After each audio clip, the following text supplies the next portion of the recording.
Good evening, I'm Prarambha Dahal. Let's begin with the main stories. Dispute related to transforming municipal hospital as provincial hospital leads to a clash in Bharathawa, Sarlahi. One person killed in police firing. Administration imposes curfew. Prime Minister Dahal clarifies India has not been allowed to spend project money arbitrarily as main opposition criticizes the government's agreement with the southern neighbor. A cargo ship with 15 Indians on board hijacked near the coast of Somalia. Indian Navy moves into action.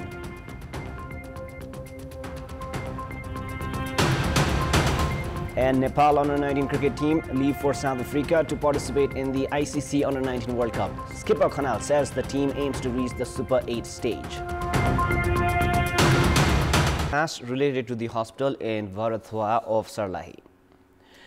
Shankar Shah had died during the clash and seems to have had injuries in his head.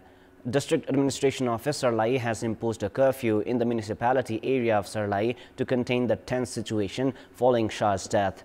The notice issued by Chief District Officer Komal Prasad Dhamala states that a curfew has been imposed from 5:30 p.m. earlier this evening until 8 a.m. tomorrow morning in areas including Barasthan on the way to Sitapur, Nohar Hanuman Temple and Soti Chornia Bridge area on the way to Hazaria.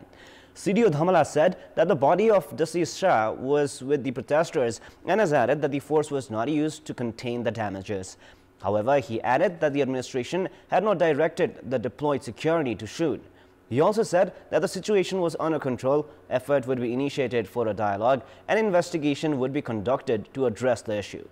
Prior to this, police had said that the protesters had attacked the house of Municipality Mayor Kalpana Kumari Kotwal. A vehicle of police department and 3 of the municipality were vandalized. 8 police personnel were injured in the clashes. Chief District Officer Dhamala said that 13 rounds of blank fire were shot to take the situation under control. Earlier, the mayor and the political parties were divided regarding transformation of the municipal hospital as the provincial hospital. The clash between the cadres of several parties, including Nepali Congress and the police, had erupted regarding the same issue. Mayor Kalpana Kumari Kotwal has said that the topic of upgrading 15-bed capacity municipal hospital to 50-bed capacity and handing it over to Madhya province had been drawn into controversy. The Nepal-India agreement signed yesterday that allowed India to provide direct grants to projects in Nepal worth up to 200 million rupees has caught controversy.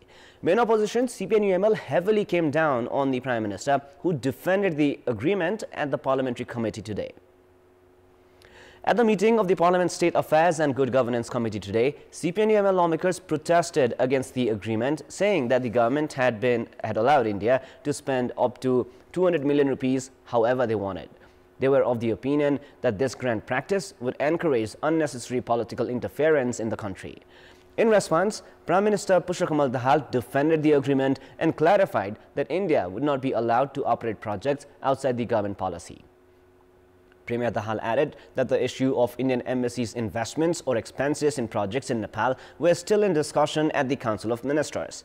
During the Nepal visit by India's Minister for External Affairs S. Shankar, an agreement was signed that allowed the Indian Embassy to spend in projects worth up to 200 million rupees.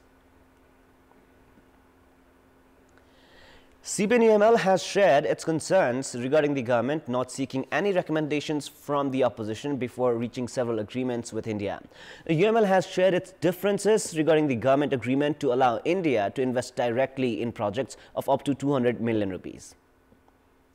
Meeting of the Secretariat held at the party headquarters in Chassel concluded that the government had failed in gaining the confidence of the opposition while dealing with India.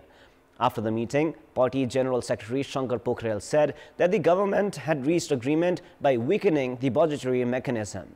The meeting has decided that the government should clarify the agreements reached with Indian Minister for External Affairs S. Shankar's Nepal visit. The meeting also delved into the issue regarding the opposition seeking share in the National Assembly election. After the officials expressed their interest regarding the issue, Party chairperson KP Sharma Oli clarified that the party had not sought share with the ruling alliance. The meeting also decided to register candidacies for all 19 seats for the National Assembly election. It is now time for our segment Public Pulse, where you text us with your opinion. Public Pulse. Before we ask today's question, let us take a look at the result from yesterday's poll. Yesterday we had asked, what do you think of the Nepal-India power trade agreement? 42% were for A, difficult to implement, 32% were for A. B, in fact, a challenge to raise production, and 26% were for C, possible with willpower. And here is our today's question. What is your take on the controversy regarding Indian support to Nepal? Your options are A, fear of interference, B, result of poor diplomacy, and C, an excuse to protest. The voting is on. Type NEWS, select your option A, B or C, and send it to 34001 to share your opinion with us. The Recommendation Committee for the appointment of Vice Chancellor of Trivandrum University has called for applications for the post. This comes at a time when the university has been criticized by all quarters for political appointments and as an attempt to ensure merit-based appointment. Interested candidates can now submit their applications for the Vice Chancellor post within 10 days. Prime Minister Pushpa Dahal, who is also the Chancellor of the university, has been sharing commitment to avoid political appointment. The Recommendation Committee has been formed under the coordination of Minister for Education, Science and Technology Ashok Rai. Former Vice Chancellor Dharmakanta Baskura's term ended on 2nd of November. Education Chairperson Shivalal Vusal was assigned the responsibility of acting Vice Chancellor for 3 months. Meanwhile, Prime Minister Pushpa Dahal has directed the Minister for Education and Secretary to correct the vacancy announcement for Vice Chancellor post at the Trivandrum University. The committee made for the recommendation of Vice Chancellor had called for applications for the post today with a requirement of 3 years experience of teaching in Trivandrum University. Prime Minister Pushpa Dahal called the Minister for Education Ashok Rai and Secretary Suresh Adhikari this afternoon to his office and asked to remove the requirement. Of the several reasons of public frustrations with politics in Nepal, the absence of retirement in the terminologies of the political fraternity is one. Now, several leaders who had reached the state management level 3 decades ago are still politically active. And despite having already featured in the high level of state affairs, they hesitate in making an exit from politics. In quite a sharp contrast, there are several examples in the world where individuals who had quit their profession to enter politics returned to their previous profession after making political contributions to their nations. But those who have failed politically and those who have already served through top ranks seem to have power affinity and continue to aim for these positions in Nepal. While this trend creates a bottleneck for new entrants in politics, the nation is denied service in the respective sectors of such individuals. Ramvaran Yadav, Nepal's first president, was a doctor before becoming politically active. After serving as the president for 7 years, Yadav bade a farewell to politics but did not return to his profession. Instead, he has remained in controversies for using state facilities. He continues to receive monthly remuneration from the state. In addition to that, he took 2.5 million rupees in financial support from the state last year. This makes us question if we should not expect Dr. Yadav's return in the medical field and his contributions to the sector. Meanwhile, Baburam Bhattarai, who was academically sound since his early days, was appointed the Prime Minister. Considered better in terms of academics in relative comparison to other politicians, Bhattarai quit the Maoist party and opened a new party under his leadership. However, it did not work out and then merged with another entity, which also did not make much difference. The state has also not benefited from his academic prowess. If Bhattarai had wanted, he could have served in any university of Nepal. However, the society has not benefited from his intellectual strengths. There are several instances around us where the society can still expect to benefit. However, despite several capabilities, many politicians have not been able to give up on their political aspirations and serve the nation in better ways. Democratic countries around the world do not have such trend as that of Nepal. Barack Obama and Bill Clinton retired from politics entirely after their presidential terms expired. It is natural that a person will not always remain at the heights. However, there is not much for the new generation to learn from individuals who have already reached political heights in case of our country. We've asked in several provinces why have people with strong political experience not retired and used their expertise elsewhere. Let us now take a look at what they had to say.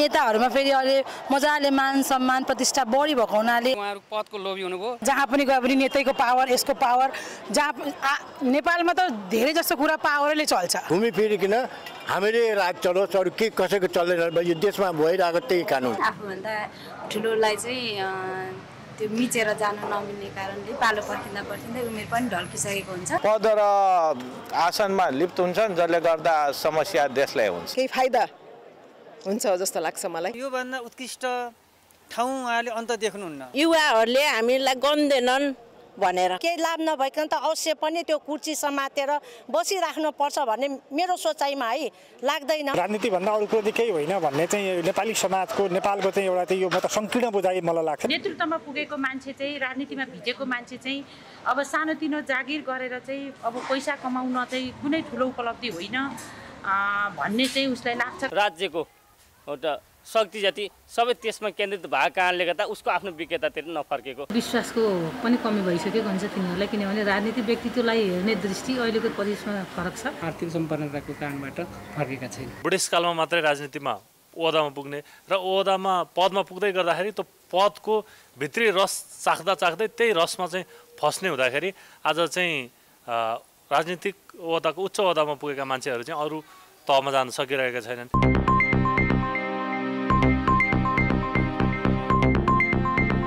Despite the lapse of almost 3 months since the labour agreement was signed with the European nation Germany, the government is yet to decide on the model of sending human resource there.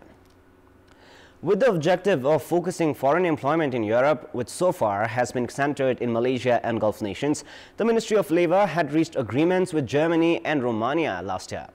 However, the government is yet to decide on whether to send human resource from the government level or through manpower companies. The government officials have said that it would take at least 4 months to develop a modality. The government of Germany had been seeking to employ Nepali workers in the agriculture, manufacturing, industrial and caregiving sectors. With the increasing trend of Nepali nationals visiting European nations on tourist visas, the government had embraced the policy of reaching labour agreements with the countries of preference of Nepali nationals.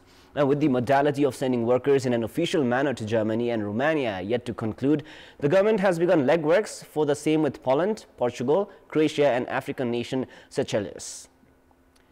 The share market index, NEPSE, went up by 111 points in a single day on the 10th of December 2022, a day after Nepal Rashtra Bank reviewed its monetary policy. Transactions were closed after a 6% increase in a single day.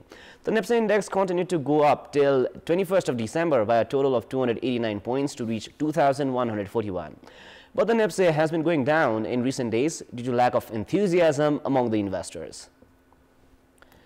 Based on the review by Central Bank, the risk weight for loans against collateral of shares was revised down to 125 from 150. This increased transactions at the share market.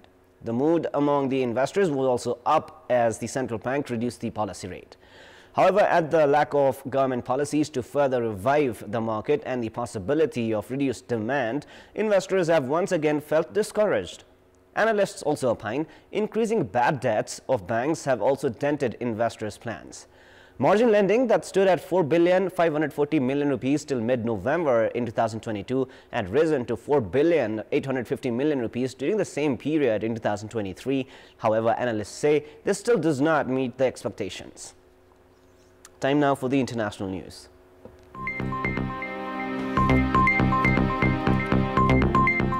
The Indian Navy's mission-deployed platforms responded swiftly to the hijacking attempt on board a Liberian-flagged bulk carrier after it received a message on the UK MTO portal indicating boarding by approximately 5 to 6 unknown armed personnel on Thursday evening, the Indian Navy said in an official statement today. In response to the situation, the Indian Navy launched an maritime patrol aircraft MPA and diverted INS Chennai, deployed for maritime security operations, to assess the vessel. The aircraft overflew the vessel this morning and established contact with the vessel, ascertaining the safety of the crew. As per the Indian Navy, naval aircraft is continuously monitoring the movement of the vessel, and Indian warship INS Chennai is closing the vessel to render assistance.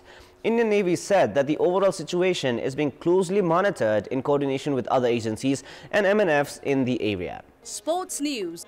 Team Nepal have been drawn in Group D of the ICC T20 Cricket World Cup, which will be held in the United States of America and West Indies this year. In the draw, which was made public today, Nepal are placed alongside 3 test nations.